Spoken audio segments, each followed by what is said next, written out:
Hey guys, Hakeem here, back with some more Magic. Still playing the Azorius Combo deck. So we've got an opening hand with one of each color, which is good. 2 Wall of Omens, which is 2 draw spells that we can cast. We've got a Guard Gamazo on turn 3. We're pretty much likely to pick up a land. We've got an Inspiration if we get to 4. And a Counterspell. So this looks pretty good. So we're going to keep this and just drop the planes into play and pass it over to Kayla Joe 1987, playing 62 cards in her deck. Well, I'm going to say her because Kayla Joe, but you know, most likely a dude over there. But we'll see. We're playing against a Chrysant Squire. It is a 1/1 Exalted, so whenever a creature you control attacks alone, gets +1/+1 for each Exalted trigger. We pick up an Angelic Edict, which is not the greatest at the current moment, obviously, but we're just going to stick a wall into play, and that'll stop a little bit of damage and hopefully get us to 3 mana on time. And we pick up a Gamazoa, which is not a land. But anyway, we'll pass it back over to Kayla Joe and see what. I'm going to keep saying she because that's just natural when I say Kayla. But you know, if I don't say it, maybe I'll say he. We'll see. Drops another Chrysant Square. So that's 2 Exalted triggers. If he were to attack, she were to... I don't know, I'm going to get this wrong the whole game, I guarantee it. It would have been a 3/3, but since I've got an 0/4, picked up another Wall of Omens, not a land. So again, we're just going to drop one and start drawing some cards. And clog up the ground, and it's still not a land. I mean, what are you going to do? So, yeah, I mean, we've got the Wall of Omens next turn to put a 3rd one in play. And just hopefully start drawing some land. But anyway, he's put a Lone Missionary in play. He's gained 4 life. Now he's got a 2/1 with 2 Exalted triggers. He can attack with 4 power, which is going to start punching through our walls. So I will play one in case I pick up a gate, since I don't have any use for that spare mana. We don't, so I'll just put the Cloud Shift into play. And actually, Cloud Shift is a good draw, because now when he swings with his 2/1 that goes to a 4/4, I can fog it with a wall and draw another card, which is, I'm pretty sure that's what he should and will do. She, yeah. An enduring theme about this episode. What is the gender of my opponent? Doesn't matter. That's the real question. Does it matter? So now I'm going to Cloud Shift the blocking wall, so I get to keep it, but not that I really care about the wall so much. I just want to draw on a fucking card and get some land into play. Alright, so now we've got 3 walls, and now we're starting to draw some land. Okay,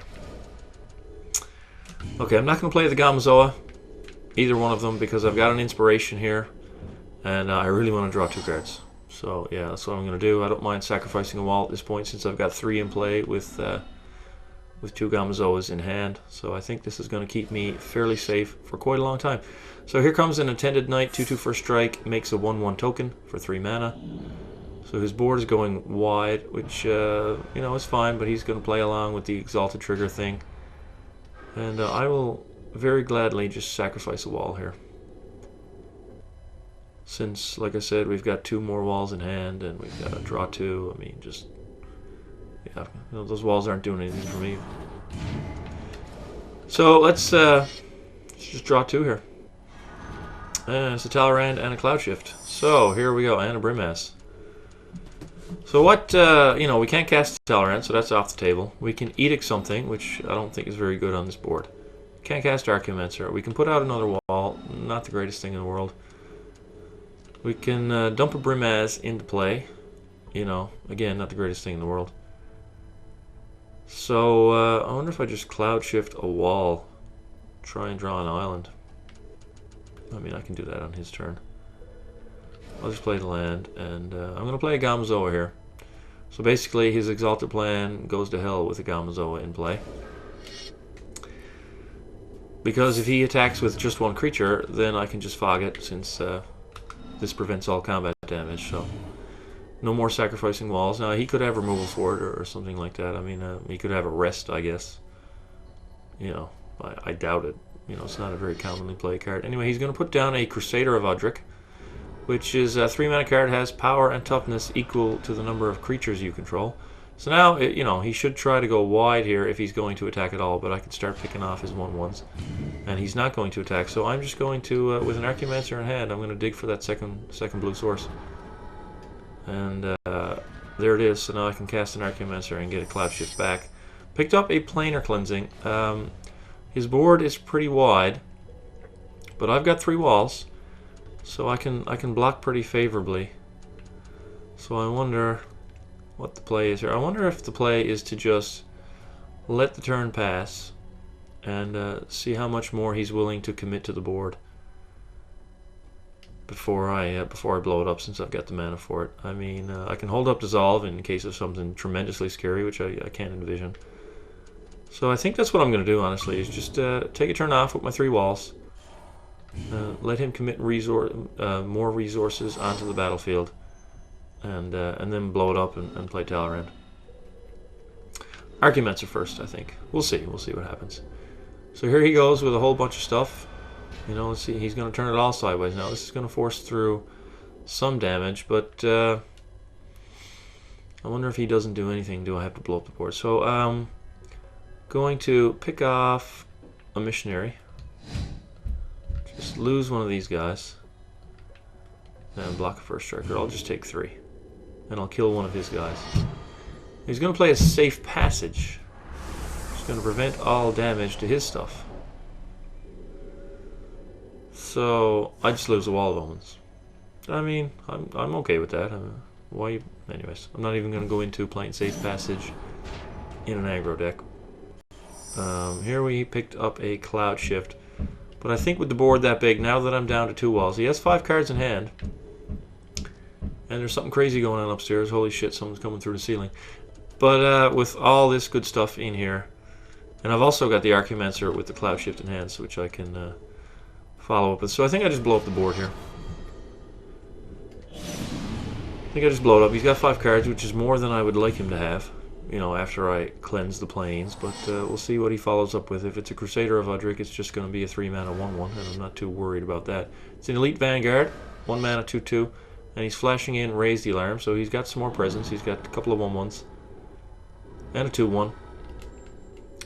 So honestly, I'm just going to play a Talrand with the Cloud Shift up, since I've got the Archaeomancer to get the Cloud Shift back. So I'm going to do that. Or do I just jam a Brimaz? Nah.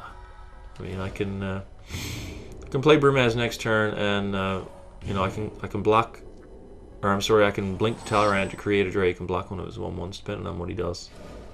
Let's see, he's on 4 mana now. He's going to play a Banisher Priest, and that is going to target the Talrand, which I will blink, and that will get me a Drake, and it will keep Talrand from going underneath the Priest,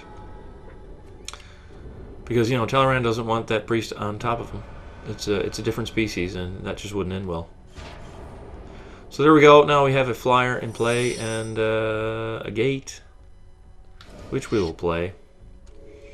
And honestly, I mean, I could play Brimaz here. I mean, he's not really, you know, the reason he's in this deck, honestly, he's the 4th card Gamazoa, who can also, you know, if you land him early, he can win the game. But, you know, I'm not going to play Gamazoa here, and for the same reason, I'm also not going to play Brimaz. I think the thing for me to do, honestly, is just Archaeomancer and get a Cloud Shift back. There it is. And just start swinging and start beating him in the air. That's what I think the play is. So there you have it. There is 2 in the air, taking him to 22. We're still on 17. We're still in a good spot. Not going to cast a Brimaz. Like I said, we're going to keep the Cloud Shift open to protect the Talrand. And if nothing happens at the end step, we can just blink the Archaeomancer a bunch of times. So here comes a Paragon. That's going to buff his entire army up by +1/+1. So he's declared his attack, and with only 1 mana open, he doesn't have anything he can do about me blinking this a bunch of times. So, Cloud Shift the Archaeomancer, as we've seen that this deck can do. Going to get back the Cloud Shift. I'm going to Cloud Shift it again. And get it back again. You know, we know the drill here. And I'm going to get it back again. This is going to create a bunch of blockers at instant speed after his attack has already been declared, and while he's with only 2 cards in hand and basically tapped out. So it's not the greatest thing in the world for him. So I'm just going to trade here and here and here, and just you know, take 3, which is fine. but his resources are running low. And there we go to end step, and we get to untap, which is pretty good. Pretty good. So I think I'm going to play the... Do I need to play the Burmese? I don't know if I do. I'm just going to attack for 2 here. Got 6 white sources, which is a lot. But Burmese is pretty powerful. I mean, I don't know. This guy's playing an aggro deck, but he's playing Safe Passage. So I wouldn't put Planar Cleansing past him. But I do have a Dissolve, actually. So since I have a Dissolve, I will put the Burmese into play. And if he drops a Plains and Planar Cleanses, well, I can stop that. So we'll just do this. And again, at the end of the turn, we can just Cloud Shift the Archaeomancer to get a bunch of flyers. So we'll see what he does on 5 mana with 3 cards in hand. He/she is thinking.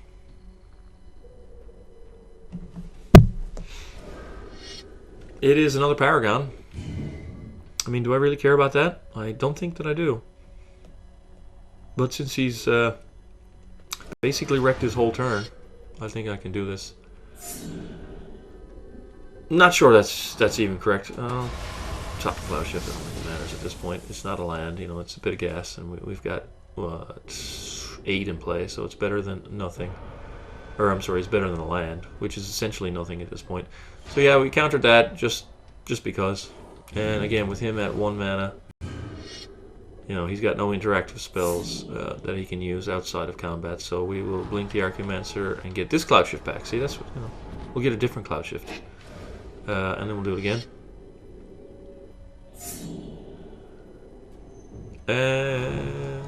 Yeah, and we'll get this one. Alright, so let's have a look here. He's on 20. Picked up a Cloud Shift. What a surprise. So we're just going to attack here. And get through for 8 in the air, and we've got a fuck ton of Drakes, should we want them. Yeah, he knows what's going on. She knows what's going on. I can't get it right. I won't get it right. But at least now it's Planeswalker. Okay, now I can say he. But is that sexist if I say he to Planeswalker? Is that... What about Chandra and Liliana? Anyways. Pass the turn. You know, this game's over. Just going through the motions here. Going through the motions. Let's see what he does. He's up to 6 mana. Again, he could have the Planar Cleansing. But if he were to have a Planar Cleansing, I could Cloud Shift the Archaeomancer in response and grab a Dissolve. So I'm just going to do this to show it to you. Not that it's necessarily an optimal play. I mean, I'm not really even thinking anymore at this point. So we flash it in, grab Dissolve, while the spell is still on stack. And hey, we get Dissolve, pause timer, and no, you can't have your spell. And we get 2 Drakes in the process. Hooray, bottom land. And, you know, the second Cloud Shift makes that possible. Sigil Paladin, yeah, we don't care. I could blink this thing 4 more times. How many Drakes do I have? 1, 2, 3, 4, 5, 6. He's tapped out, no flyers. Okay. And no cards in hand. Tapped out, no cards in hand, no flyers. Good. There is 2, 4, 6, 8. I bet you're excited to know that I can count in 2s. 10, 12 in the air. To exactly 0 with 0 cards in hand. While tapped out. Alright, well, there we go. That is Azorius Combo Episode 6. And we'll be back for a new deck tomorrow. I haven't decided what it is yet. So that's going to be the focus of the rest of my night, is figuring out what the fuck I'm going to play. And I'll record it tomorrow since it's a holiday. Alright, guys, thanks for watching, and we'll see you tomorrow.